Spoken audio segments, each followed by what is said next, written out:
Hello, class. It's Jeffrey again. Today we're talking about holding procedures.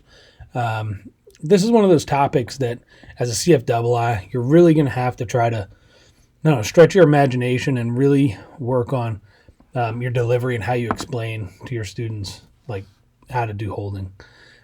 It's one of those topics that, again, is just it requires so much of the imagination or some of the brain power. So some of your different learners are going to learn this different ways. I have a very super simple approach to, thinking about and picturing and visualizing holding patterns. But I've realized here recently that not everybody can share that same approach. Some people need to use different tactics and different, tools or, drawings or something like that to really be able to visualize holding patterns. And that's something that I'm trying to work on my delivery to those types of students and how they are able to perceive and understand holding patterns. So without further ado, let's kind of get into what holding patterns are. This is just going to be a very basic overview. We could probably spend every bit of an hour talking about holding patterns alone, which is obviously not conducive to this course. So we'll just kind of breeze through a couple of the main points here and hopefully get a little bit out of it. So let's talk about what holds are. So why hold, right? So holding is ATC's way of parking airplanes in the sky, right? Unlike in a car where you can just pull over or, just stop in the middle of the road if traffic is bad. In an airplane, you have to do something else. You have to keep moving. You have to keep energy alive, right? So in order to do that, you're just going to fly little circles, which I'll show you here in a second. But the reasons you do that is for things like congestion, weather, runway closures, other aircraft on the approach. There's many different things. Weather as an example, if a little pop-up thunderstorm happens over the airport, ATC is not just going to be pumping airplanes into a dangerous environment. They're going to get air traffic to hold. They're going to give you a fix. They're going to give you a location safe away from the thunderstorm to just sit there and do little circles until that thunderstorm clears. Once it does, they'll clear you back for the approach or to your next fix or whatever, and you'll continue about your day. But in a nutshell, that's the purpose of hold. So let's take a look at what a hold looks like. So in general, holds are kind of a racetrack pattern, right? As you can see in the picture to the left, there's looks like a little horse race track or maybe car races. Here's your holding fix where my mouse cursor is, and it just makes right-hand turns in a nice oval shape. You can see I put kind of, right? The reason I put kind of is because with wind and other factors, it doesn't always look like a perfect circle, nor should it. The goal is not to make it look like a perfect circle. But this is a no-win situation, and for the purpose of our discussion today, we're not going to talk about crabbing and things like that. We're just going to talk about the very basics of a holding pattern. So one thing to make sure we know is that standard holding patterns are going to be right-hand turns, whereas non-standard holding patterns are going to be left-hand turns. So as you cross the fix here, which the fix, again, is a little brown dot, you're going to make a right 180-degree turn. You're going to fly the outbound course. You're going to fly for a certain period, whether it be a certain number of nautical miles or a certain amount of time. And then once you reach that point, you're going to turn 180 degrees back to the right and fly the inbound course until you cross the fix. And that's going to be your hold. So ATC gives you different types of instructions. ATC is going to specify the following. So the direction of holding from the fix. So if you hold north, south, east, west on the fix. The holding fix itself, where you're supposed to hold. The radial, course, bearing, airway, or route on which the fix or on which the aircraft is to hold, right? The length, whether if it's in DME or the time, if it's in if it's a VOR type of hold, and the directions of the turn if left is specified, right? So if it's a right-hand turn, they might not say anything. You just automatically assume it's a standard hold. But if ATC tells you left-hand turns, then this is a non-standard hold. I'm going to turn to the left, and they'll give you an expect further clearance time. So that's just an idea of when you can expect to go to your next waypoint. Also, if you lost comms or something like that, something for another conversation, then that would be the time where you could continue along your route if you could no longer contact ATC. But just know they will give you an expect further clearance time generally.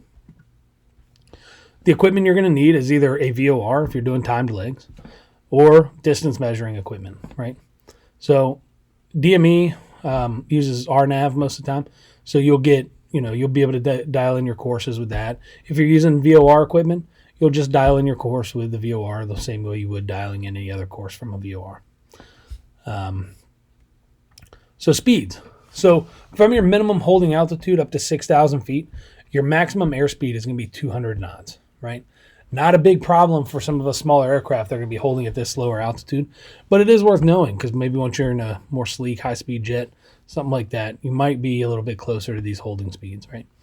From 6,001 feet up to 14,000 feet, your maximum holding speed is going to be 230 knots, but it may be restricted down to 210. ATC will obviously advise you if you got to restrict your airspeed. And then 14,001 feet and above, you're up at 265 knots. Now you're flying with the big fast jets. But again, could be restricted less than that. All holding patterns can be restricted down to 175, and ATC will let you know about those restrictions. Also worth noting, which I learned while creating this course, is that there's also a minimum holding speed, and that's going to be 90 knots. You can find that in the FAR AIM, but 90 knots is actually your minimum holding speed, which is interesting enough.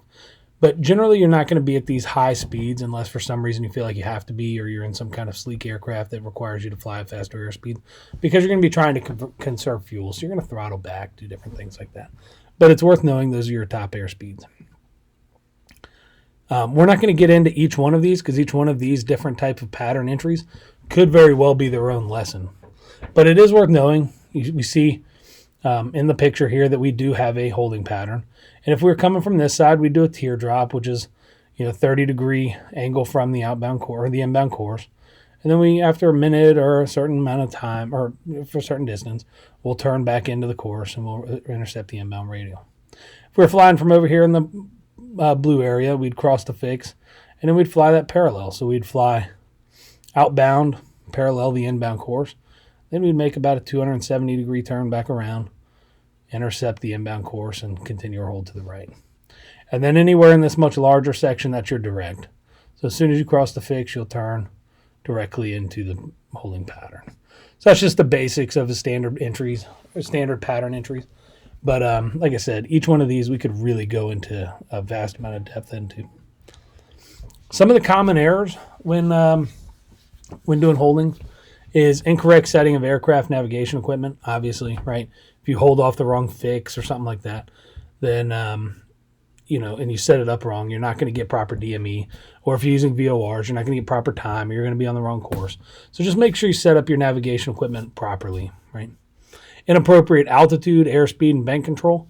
The big one, it's not so much altitude and airspeed. Of course, those are common errors, but it's bank control, right? We want to be doing all this standard rate turns. So we're not super banking the airplane. We're not doing anything like that. We're just doing nice and easy turns. It's just a hold. This isn't an acrobatic maneuver. This isn't some kind of, high performance maneuver like we learned in commercial flying and all that other stuff. Like, no, this is a nice and easy, elegant maneuver. So it's just going to be standard rate turns, nothing crazy in the banks. Improper timing, right? Especially if you're doing time legs. There's a lot of things that can go on really fast as soon as you, once you get established into a hold. So, it's important to pay attention to that timer, especially if you have 1 minute legs. Those 1 minute intervals are going to pass by pretty fast. Failure to recognize holding fixed passage, right? So you fly past the fix and you don't do one of those standard entries, then you could mess up your whole entry right there, right? So just make sure you're paying attention when you pass the fix. And then failure to comply with instructions. Anytime you receive a hold instruction, you have to verify that you've received the correct hold instruction with ATC by verifying it back to them. So you're going to mimic it back.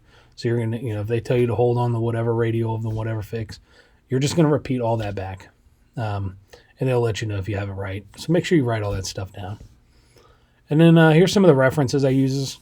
I used the Aeronautical Information Manual. That's got a lot of great stuff about holds in both the regulations and the AIM portion. King Schools, they talk about flying holding patterns with advanced avionics. It also talks about some of the entry procedures and things like that. And, of course, use the bold method for holding stuff too, because bold method's got a lot of good information out there. And this is actually a really good chart for you guys to refer to when it comes to holds. It's got a lot more information. But that's my presentation today. I know there's a lot more to cover about holds. I'm going to keep this just inside of 10 minutes. So, you can see how much information there actually is to talk about. We didn't talk about crabbing. We didn't get in the weeds real in depth with the entry procedures or even the procedures in the hold, turn time, twist throttle, talk, none of that stuff. But that's all stuff that would be covered in a more advanced or more lengthy ground session. So I look forward to hearing your guys' stuff. Sorry it's just a bit late. I've been trying to get this out, but good luck to you guys, and we'll see you guys soon.